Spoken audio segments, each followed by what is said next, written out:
for a fact they locked their doors. So by all means, they did everything right. Correct. There was a keypad on their front door. I will say, due to the closeness of the community and due to the safeness of it, I think a lot of people had access to that door. In today's live, we're going to be talking about Dennis Rader. Same with Catherine. They got out of hand. All right, now you indicated that you believe you had Kevin tie Catherine up.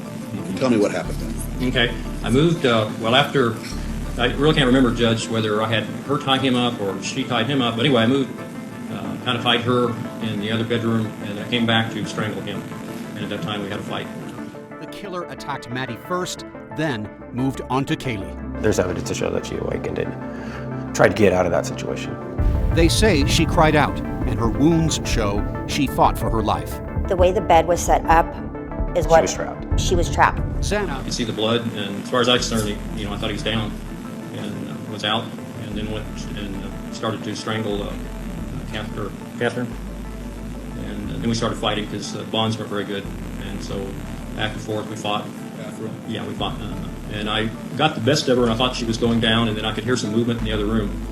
So I went back, and Kevin, I thought she was going down, and I went back to the other bedroom where Kevin was at, and I tried to re-strangle him at that time, and he jumped up, and we fought. Xana also fought back. According to her father, she had severe defensive wounds. She went down fighting. I believe so. It's upsetting to think about. She was always a very strong person. She was fighting, and at that point in time, I've been fighting her, and then I heard I don't know whether I was basically losing control. The strangulation wasn't working on her, and I used a knife on her. You say you used a knife on her. Yes. What did you do with the knife? I stabbed her. I think she said either stabbed 2 or 3 times, either here or here. Maybe 2 back here and 1 here, or maybe just 2 times back here. You were pointing to your lower back and your underneath the ribs. And your lower All abdomen. of a sudden, the front door of the house was open, and he was gone. And I tell you what I thought. I thought the police were coming at that time. I heard the door open. I thought, no, that's it. And I stepped out there, and I could see him running down the street. So I quickly cleaned up everything that I could and left. All right, no. On one of Nancy Grace's recent podcasts, she interviewed a woman who previously met Dennis Rader and was stalked by him, allegedly. Dennis Rader. That's right.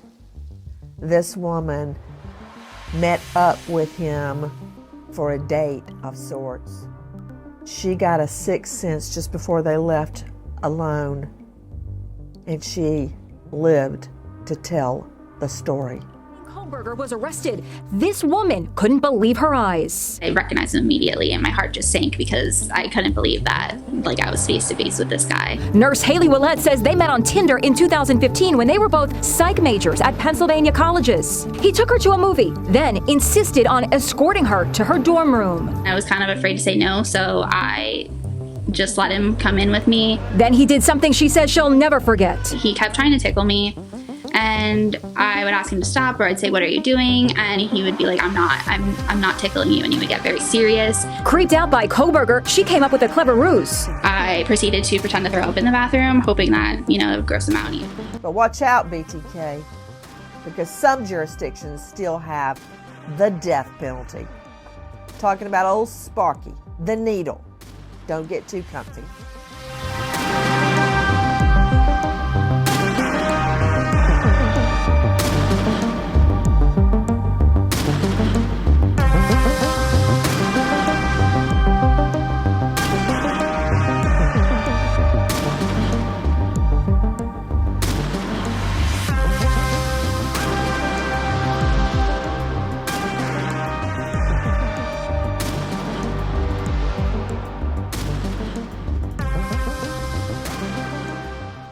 It was February of 1974, and my coworkers, we were nurses at a local hospital, and after our evening shift, we would go to this disco bar just to chill out before we went home to call it a day.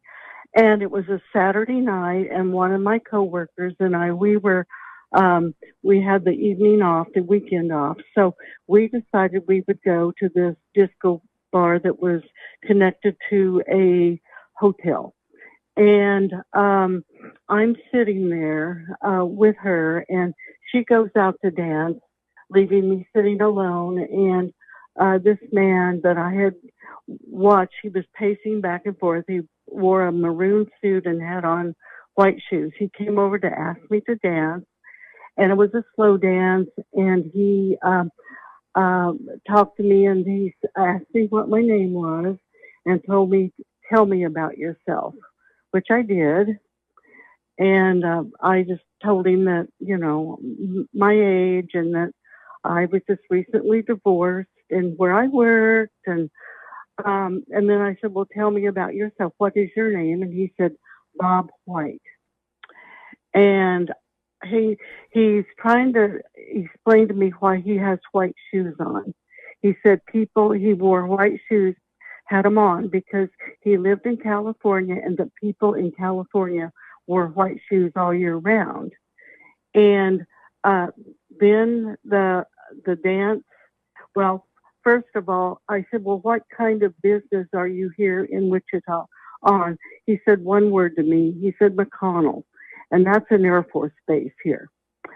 So he escorts me back to my chair after the dance, and in a little bit he comes over. He tells me he has to leave, but that he would like to see me again. And against my better judgment, I've never been taught to do this, I gave him my phone number. So, and he told me he would call me on a Tuesday. That was the day I had to return to work, evening shift. He calls me, and we agreed to meet at a restaurant. This restaurant was in a mall, a very popular mall, just down the street from the hospital. He tells me he might be a little late, but I arrived at around 1 p.m. And when I go in, I'm expecting to be there first because he told me he might be late. Well, when I walked in there, he was standing there waiting for me, and he was totally different. He did not even look like the same man. He was dressed in what I would call work clothes that someone would be working out in the cold. He had a hat on that had ear flaps to protect the ears. He had like a heavy jacket. He had gloves on. He had, I believe, khaki pants and boots. And he had a bag with him that looked out of place. And I looked at it, and he told me that it had his books in it. And I said, "Well, I thought you had said you might be late." And he said, "Yes, I had to take a bus all the way down Hillside from WSU." Guys, he says he takes a bus all the way down from WSU. What in your area is WSU? It's Wichita State University, and Hillside is a very popular street, well-traveled. So he took a bus, he says, from Hillside to meet you at the mall. What mall was it? Harry Street Mall. It's just east of St. Joseph Hospital. Okay, so you're at lunch. What happens? We go to sit down, and by then I'm becoming really nervous because it wasn't like I had remembered him at all. I even thought, do I have the right man? But he seemed to recognize me. So we sit down, and he starts some conversation about a parochial school and tells me he hated him because he was once in an orphanage. I was face to face with this guy. Nurse Haley Willett says they met on Tinder in 2015 when they were both psych majors at Pennsylvania colleges. He took her to a movie, then insisted on escorting her to her dorm room. I was kind of afraid to say no, so I just let him come in with me, trying to tickle me. And I would ask him to stop, or I'd say, "What are you doing?" And he would be like, I'm not tickling you. And he would get very serious. Creeped out by Kohberger, I proceeded to pretend to throw up in the bathroom, hoping that, it would gross him out and he would leave. He had messaged me on Tinder and said that he was leaving and that he had a good time and that he would message me later. And then about an hour later, he messaged me and he said that I had good birthing hips, and I just never messaged him back after that. And then it leads on into, he asked me, he said, who do you live with? And he wanted specifically who I live with. I told him my mother, my dad, my 2 children, and my brother. He said, is there ever any time that you're alone? And I said, no, people are around me all the time.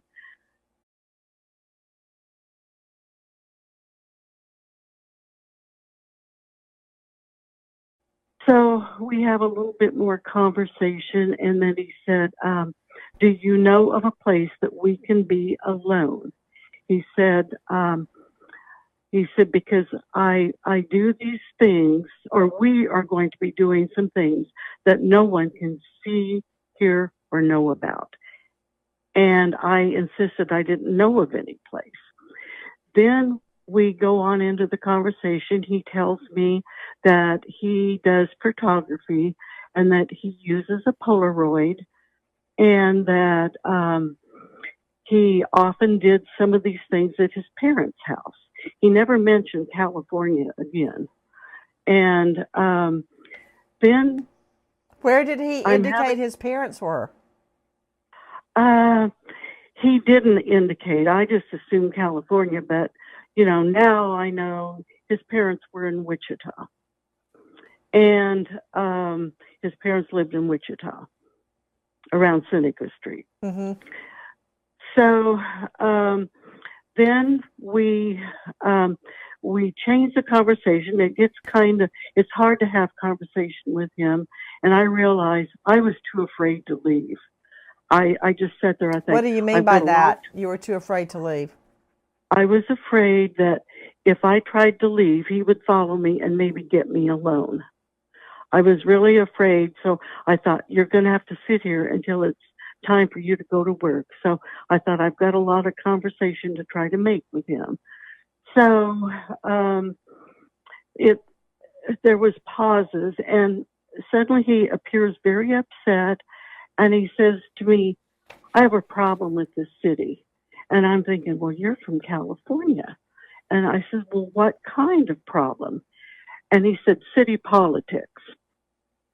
And me, I was just trying to make conversation about things in Wichita. And I said, did you hear about that family that was murdered a few weeks ago? And he says, yeah, they found a boot print in the snow outside the window. And then he said, and yeah, the detective sure had a mess to clean up. And I said, well, how would you know that? I said, do you work with law enforcement? And he said, no. And I said, well, how did you know that then? And he said, the chief of security at WSU. And so we talk about a few more things, and suddenly he gets angry or looks angry with me. My daughter broke up with him, and within a week and a half, maybe 2 weeks, she had an interaction with a date. He said, call me a bitch. And she was like, I've been with one boy my whole life. And I said, he's never called you. And she's like, never. And I said, really? And she goes, never. And he said, bitch, you could go make me a quesadilla. And she said, what did you say? And she said, I'm leaving. And she goes, and I left. And I went home like, oh, Jack. She's like, I might not ever find another Jack. And I'm like, you might not. Like, there's just Kaylee was leaving. Katie was looking for every excuse for him to pick the phone up. Yes. To read those texts. Mm-hmm. Like, I will leave tonight with the dog if you don't pick up. That type of thing. Oh, so yeah.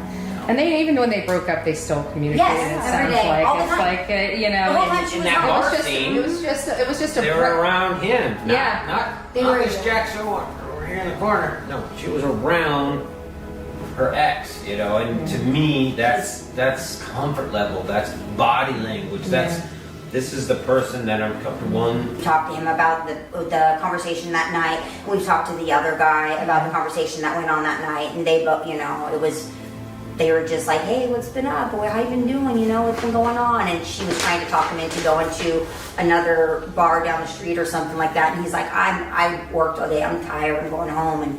And he left and went home. And, we think things could have been different. And he said, you find a place, because I do these things and I take pictures and record while I'm doing them. And then he indicates that the bag he had with him that was sitting on the floor in the restaurant, he says, I have my things, my equipment in this bag. He was there to kill. He came in with a kit. I believe he had a kill kit. And you... All planned. It was inhumane. You wouldn't do these type of things to any living creature, let alone an innocent human being. And I'm sitting there, just frightened and thinking, how am I going to get out of here? And so we have some more conversation, and he asked me if he said he had to go to Hellsberg's, which was a jewelry store in the mall, to visit her friend. And he called her by name and said, do you know her? And I said, no, I didn't know her. And finally, I have to leave. I'm almost late for work, and I jumped up real abruptly. I think I ran out of the restaurant. I don't know if the coffee was even paid for. But I start on my way to the car, and he follows me. And I look up, put my hand up, like, stop. I said, I'm going to be late for work.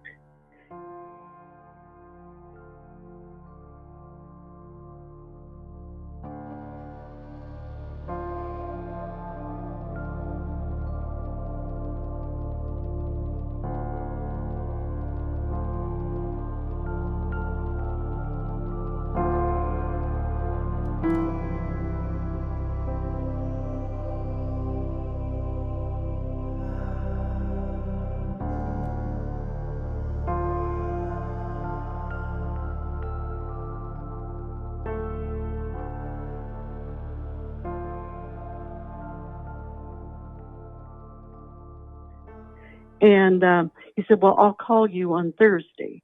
And I thought, okay, I've got to come up with an excuse before then. Then he tells me he's going back into the mall to go visit his friend at Hellsberg's. So I go on to work, and 2 days later, it's Valentine's Day. I remember that specifically. It was my first Valentine's after my husband left me. And when he calls me at 1 o'clock, I promptly tell him, I can't see you again. I am taking my husband back. My kids really need him. And sarcastically, he says this poem to me. It's something about little lady in a shoe locking up and tying up my kids. And I said, well, what do you mean by that? What is that supposed to mean? And he said, well, little lady can't handle her kids, so she has to take hubby back. And shortly after that, I said, well, I have to go. And he said, oh, Gina. And I said, yes. And he said, roses are red, peonies are pink. I cannot remember the third line, but the fourth line was, I'll sure be blue without you. And we hung up. And I thought about this man, but I always pictured him being back in California. And when something would happen in Wichita, I would think of him, but think, oh no, he's in California. Well, then things around a few years, let me take this back. 2 years from that date, and I don't know who this was, but my husband and I had taken him back. We went to a Valentine party at a sorority.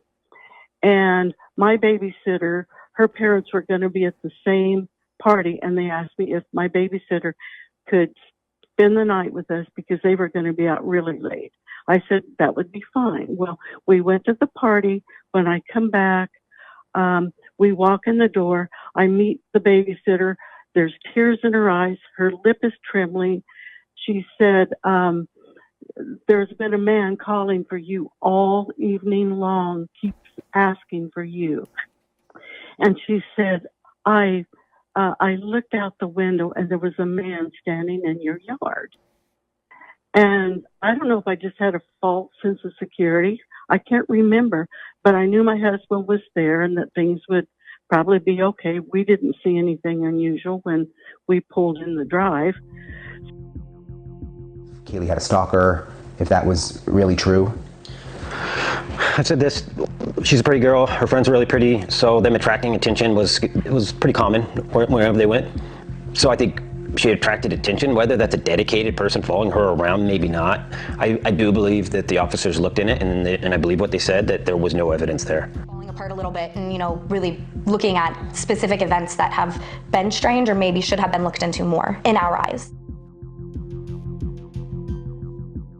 So we all go to bed. My babysitter's sleeping on the couch. My children are sleeping in their rooms. And about 2:15, 2:30, I wake up and I hear a car pulling in the drive. You can hear there's crackling from ice on the driveway. And I nudged my husband. I said, there's someone here. Let me get it, because I didn't want anyone to persuade anyone that they needed inside the house. So I go down the hallway and he's banging on the front door. And I said, who is it? And they wouldn't use any words. I said, who is it? What do you want? And they're just pounding on the door. But they're making a growling type sound, like they were angry. And then when he couldn't get in the door, he reaches over to my living room window and is trying to get in that. And then he goes over to my little girl's room and tries to get in there. Did you see his face? No, I didn't. But my little girl said she saw the shadow of him, and it was a man. She said there must have been a full moon, because she said I could see his shadow, and he was trying to get into my bedroom. Funk. So let's review some of the things that we have seen and have been leaked into the media, because when you piece them together, they tell a little bit of a story. So here's the first article.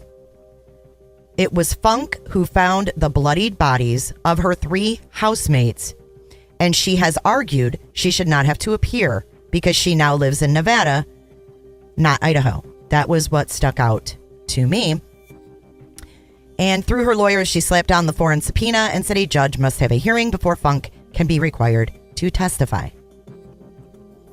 And then if you go down, it says one of the survivors allegedly heard a commotion and witnessed a masked man exit through a rear sliding door, according to a police affidavit.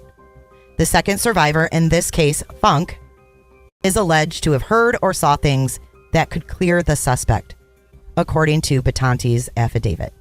Batante argues that the information Funk possesses is unique to her experience and cannot be provided by another witness. The next one, and these are all from mainstream media sources. Investigator Richard Batante, who is working for Ann Taylor, Mr. Kohberger's lawyer, has subpoenaed Miss Funk to appear at the accused killer's hearing on June 28th. Now, the hearing's going from June 26th until June 30th. That is what they have slotted, and they have her wanting to come on the second day. So what is that? I don't know why. Why wouldn't they want her there on the first day if she has something that could exonerate Mr. Kohberger? But more importantly, according to the affidavit, she allegedly witnessed a naked man run through a rear sliding door. She lived on the first floor of the home and came face to face with the alleged killer. So this is what has been leaked about the affidavit that Richard Batante put out. And she said, I was trying to tell you, but you were already down the hall. And so, what month would this have been, Gina? It's February of around 12th, through the 14th because we'd been through to a Valentine party, and it was in 1976. It was 2 years later. 2 years almost later. to the date. Got it.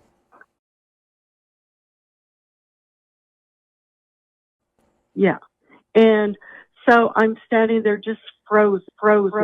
She told police she was in a frozen shock phase by what she saw. She says another victim of this crime. I mean, this is a girl that's wasn't prepared to see what she's seen. My heart goes out to her. Because by then, this person is at the front door, and he sounds like he's using tools to try to get in through the doorknob, like he's doing something to the doorknob. And I thought, oh my God, they're trying to get in here anyway. And about that time, my husband flies down the hall and he said, get the hell out of here. I have a gun. And that person flew off the porch and must have backed out of the drive. I don't even think I heard the car go. And I did call the police and tell them what had happened. And they said, do you want us to come out? And I said, oh, I guess it's not necessary. They're gone now. So that's pretty much, there were some other things that happened in between there, things that I thought must be my imagination. But well, like what?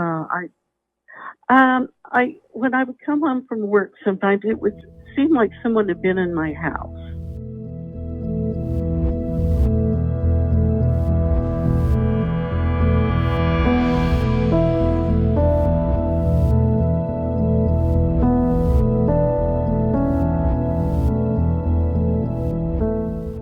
Things just didn't seem right. And I have a necklace that's missing that it's not an expensive necklace, but it had been given to me for a Christmas present. And I thought I might have some articles of clothing missing.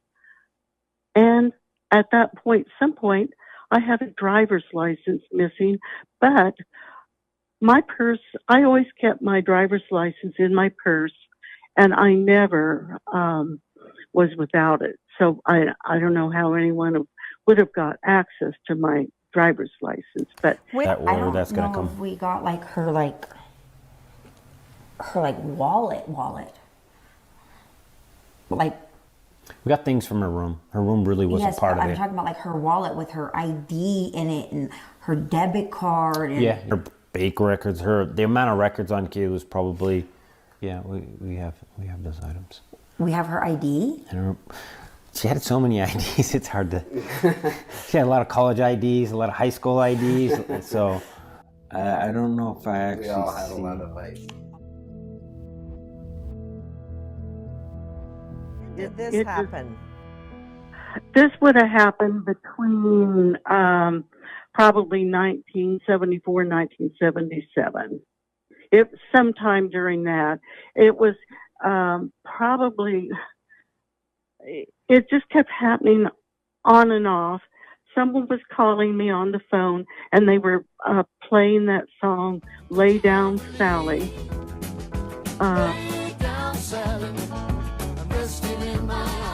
A lot. And then some man kept calling and just harassing me, and I kept saying, "You've got the wrong number. Quit calling here." And I said, "There's no Sally here."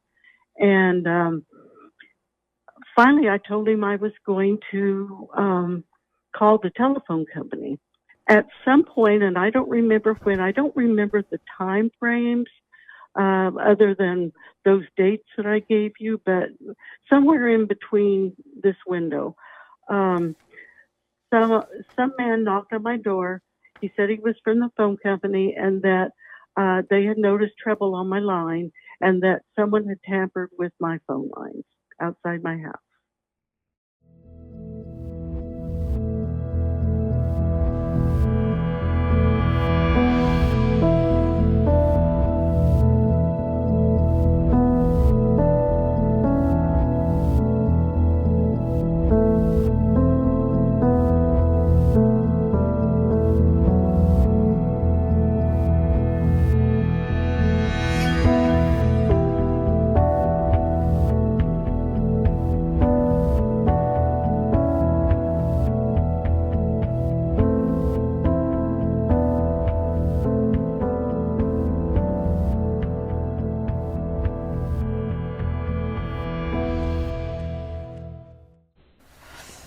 What is on it?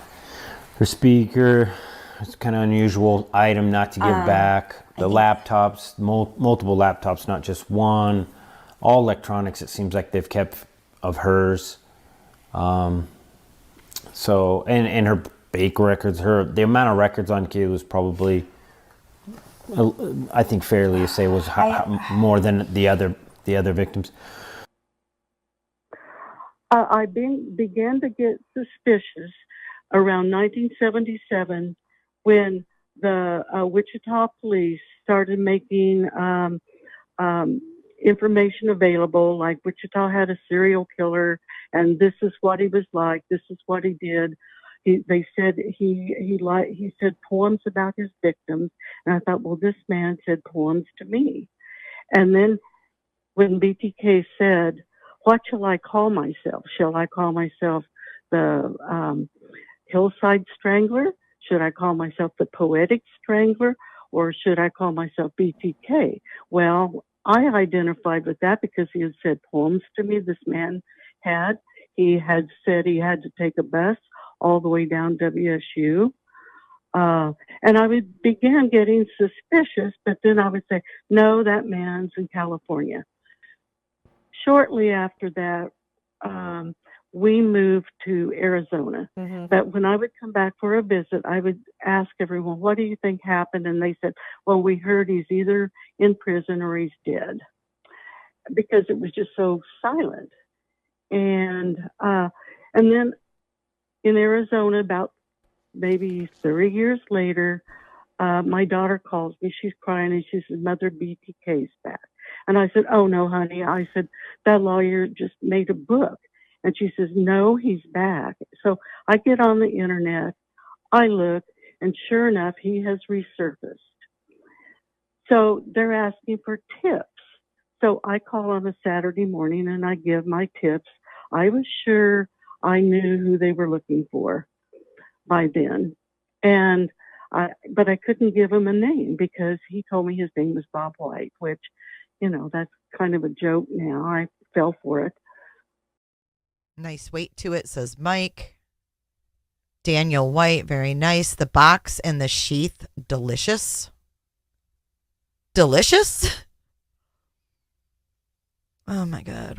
And so I was watching everything about their investigations. And when they found him, I was waiting on the pictures. And sure enough, I seen his pictures from what he looked like when I met him that day. That time frame. I seen his Butler County picture. That was him. I looked at some of his other pictures, and just a little tiny older version of him, and then his later version. But I watched him on his court trial. He walks like him. He talks like him. He looks like him, just older. I can't think of any reason why it wouldn't be. When you saw his picture of his younger self, did you know that was Bob White? Absolutely. Joining me right now is an all-star panel to make sense of what we have just heard from Gina Rodriguez. 100% certain that she met up on a date with BTK. Not meeting him once, but twice. Be sure to check out my other videos and playlists for more true crime content. And if that's not enough, you can join our Patreon. Don't have a tinfoil hat? It's okay. We'll make you one. It's that easy. See you guys in the next video. See you later. Bye.